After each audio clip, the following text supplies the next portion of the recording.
ചേച്ചിയുടെയൊക്കെ ഏറ്റവും പ്രിയപ്പെട്ട ഒരാളായിരുന്നു ഈ ഇടയ്ക്ക് മരിച്ചു പോയത് അനന്യ.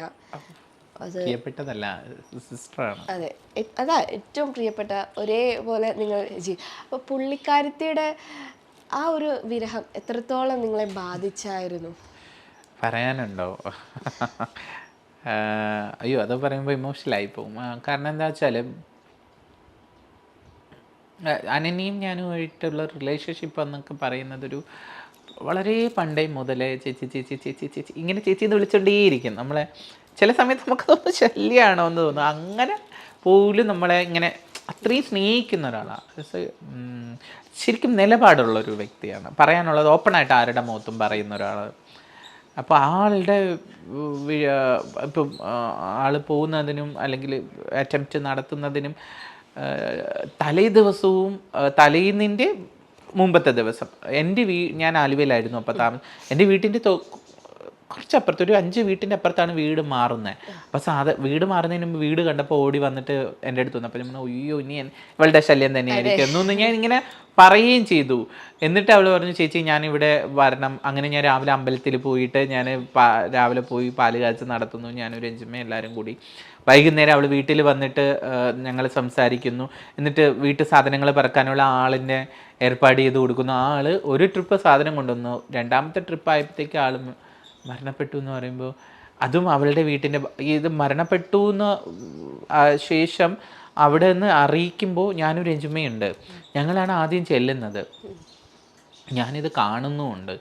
സോ ഈ ലൈഫിൽ ഫസ്റ്റ് ടൈമാണ് ഞാൻ അങ്ങനെ ഒരാളെന്നല്ല ഹാങ് ചെയ്ത് കാണുന്നത്. സോ അതും എനിക്ക് ഏറ്റവും വേണ്ടപ്പെട്ട ഒരാളാവുമ്പോൾ ലൈഫിൽ അതൊരു ഷോക്കാണ്. അല്ല, എനിക്ക് ആ ഒരു സമയം അതൊക്കെ കടന്നുപോയി, ഇമോഷണൽ ഏരിയ എല്ലാം കടന്നുപോയി. പക്ഷേ ലൈഫിൽ ഏറ്റവും വേണ്ടപ്പെട്ട ഒരാൾ ഹാങ് ചെയ്ത് നിൽക്കുക എന്നുള്ളത് എന്നെ സംബന്ധിച്ച് എനിക്കൊരു വലിയ ബുദ്ധിമുട്ടായിരുന്നു മനസ്സിലായി. ഞാൻ പറഞ്ഞ പോലെ ഇത് നമുക്ക് എക്സ്പ്രസ് ചെയ്യാൻ പറ്റിയില്ല എനിക്ക്. കാരണം വാവിട്ട് കരഞ്ഞിട്ടോ നിലവിളിച്ചിട്ടോ ഒന്നും എൻ്റെ മനസ്സിൽ നിന്ന് അത് പോകുന്നില്ല. പിന്നെ എനിക്ക് വിഷമമുണ്ട്, അത് ആരോട് പറയാൻ പറ്റുന്നില്ല. ഇതാണ് ഒരു പ്രശ്നം ലൈഫിൽ. ഞാൻ മെൻ്റലി അനുഭവിച്ച ഡ്രോമ എന്ന് പറയുന്നത് അതാണ്.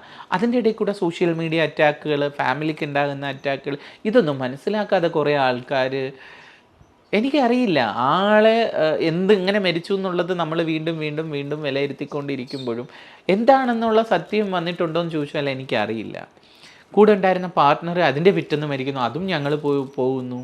പിന്നെ എൻ്റെ ഹസ്ബൻഡാണ് അനന്യ മരിച്ചപ്പോൾ അത് കൊണ്ടുപോകുന്നു. ആൾക്കതിൻ്റെ ഡ്രോമ മാറി. അപ്പോൾ ചുറ്റുപാട് എല്ലാവരും അതിൻ്റെ ഒരു വിഷമത്തിലിരിക്കുന്നു, അവരെല്ലാം ചേർത്ത് പിടിച്ചിരിക്കുന്നു. എൻ്റെ വിഷമവും ഞാൻ മനസ്സിലാക്കണം. ഇക്കയുടെ മെൻ്റലി ഭയങ്കരമായിട്ട് ഡൗൺ ആയിപ്പോയി. ഡിപ്രഷൻ, എല്ലാവർക്കും ഡിപ്രഷൻ്റെ ഒരു മൂഡ്. ഞങ്ങളിങ്ങനെ ഒരു വർഷം അതിൻ്റെ ഒരു വിഷമം ഉണ്ടായിരുന്നു ഇന്നും ലൈഫിൽ. അപ്പോൾ അതിന് കുറച്ച് ദിവസം മുമ്പ് അവൾ കുറേ ഡ്രസ്സ് എനിക്ക് തന്നിരുന്നു. സോ അതുകൊണ്ട് ഡ്രസ്സ് എൻ്റെ അത് തിരിച്ചു കൊടുക്കാം, അവൾ വീട് സാധനം പറക്കല്ലേ, എന്നിട്ട് കൊണ്ട് കൊടുക്കാം. സോ അങ്ങനെയൊക്കെ ഭയങ്കര ഡിസ്റ്റർബായിരുന്നു 1 ഇയർ. പിന്നെ അതിനുശേഷം ഇന്നും അവൾ നമ്മളെ വിട്ട് പോയിട്ടുണ്ടെന്ന് ഞങ്ങൾക്കൊരു ഫീലില്ല. സോ എന്തെങ്കിലും ഒരു വിശേഷം വന്നാൽ അവളുണ്ട്, നമ്മളോടൊപ്പം ഉണ്ട് എപ്പോഴും. എൻ്റെ വീട്ടിലേക്ക് എപ്പോഴും ഒക്കെ പറയും അവൾ ഞാൻ സ്വപ്നത്തിൽ അങ്ങനെ കാണാറില്ല, പക്ഷെ ഇക്ക എപ്പോഴും സ്വപ്നം കാണാറുണ്ട്, അവൾ വന്ന് സംസാരിക്കുന്നതായിട്ടും ഒക്കെ സ്വപ്നത്തിൽ വരാറുണ്ടെന്നൊക്കെ എപ്പോഴും പറയാറുണ്ട്. സോ നമ്മളിന്ന് പോകാൻ പറ്റിയിട്ടില്ല അവൾക്ക്.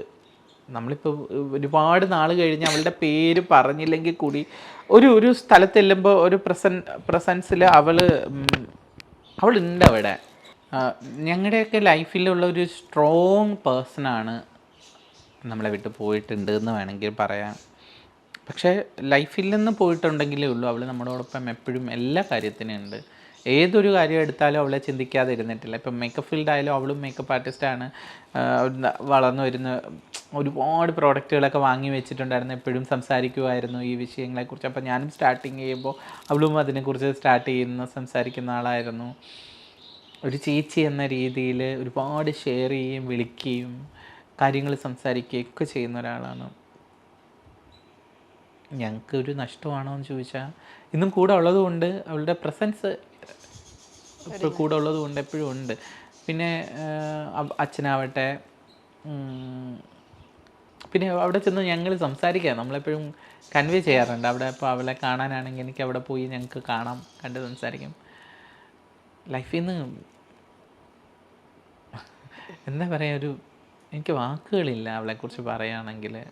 ജീവിതത്തിൽ ഏറ്റവും ഹൃദയത്തോട് ചേർന്ന് നിൽക്കുക എന്നൊക്കെ പറയില്ല, അങ്ങനെ ഒരു പേഴ്സണാണ് ലൈഫിൽ.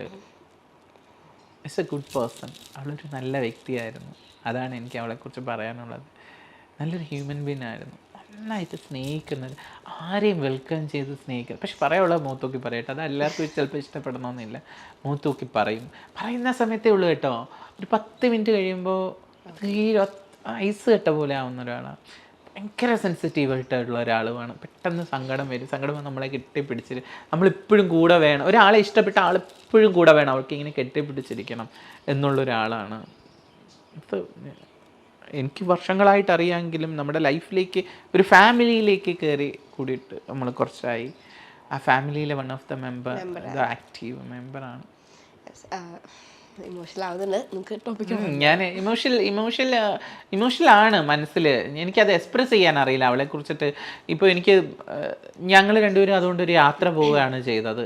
എനിക്ക് എക്സ്പ്രസ് ചെയ്യാൻ പറ്റുന്നില്ല. എനിക്ക് പൊട്ടിക്കരയാനും കരഞ്ഞിട്ട് എന്താണ് ഫലം, പോയില്ലേ. അപ്പോൾ അതിൽ നിന്ന് പോകുന്നില്ല. ഇപ്പോഴും പറയുമ്പോഴും നെഞ്ചിനകത്തൊരു വിങ്ങലാണ്. അത് എക്സ്പ്രസ് ചെയ്യാൻ പറ്റാത്തൊരു വിഷമമാണ് അവൾ.